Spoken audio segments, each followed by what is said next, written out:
सावली बार प्रकरणाच्या वादामध्ये आता अंजली दमानिया यांची एंट्री झालेली आहे। गृहराज्यमंत्री योगेश कदमांच्या विरोधात दमानिया यांनी दंड थोपटलेले आहेत।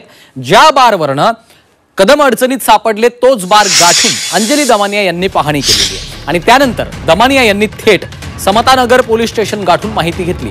सावली बारमध्ये अटी शर्थींचं उल्लंघन झाल्याचा दावा देखील दमानिया यांनी केलेला आहे। या प्रकरणामध्ये केवळ नावालाच एफआयआर दाखल करण्यात आला असून योग्य कारवाई न झाल्याचा गंभीर आरोपही दमानिया यांनी केलाय। डान्स बार हा कदम यांचाच आहे, त्यामुळे त्यांनी राजीनामा दिलाच पाहिजे अशी मागणी दमानिया यांनी केली। त्याच्या घटकेला हा फक्त एक राजकारणाचा एक भाग ती करायची म्हणून एफआयआर केलेली आहे, त्याच्यावर पुढे काही झालं नाही। त्याच्यात 7 जणांना अटक झाली होती। ज्या दिवशी अटक झाली त्या दिवशी त्यांना बेल मिळाली असं यांनी मला सांगितलंय। बाकीच्यांना नोटिसा पाठवण्यात आल्या, ते ठीक आहे, आपण समजू शकतो की कायद्याचा एक भाग आहे। पण आत्ताच्या घटकेला चौकशी होताना मला आत्ता यांच्या बोलण्यावरून तरी बिलकुल जाणवलेलं नाहीये। त्यामुळे राजकारणच केलं जातं।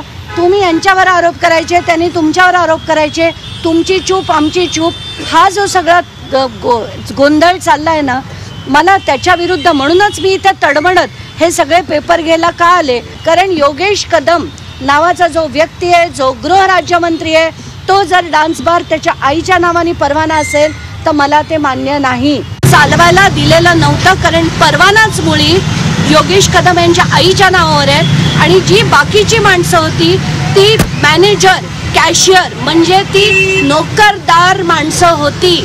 तर याचा अर्थ सरळ आहे की हा जो बार होता तो योगेश कदम यांचाच आणि त्यांच्या वडिलांचा होता, कारण त्याच्या बारच्या परवान्यावर त्यांच्या आईचं नाव होतं। कुठच्याही परिस्थितीत असे गृहमंत्री महाराष्ट्राला नकोत।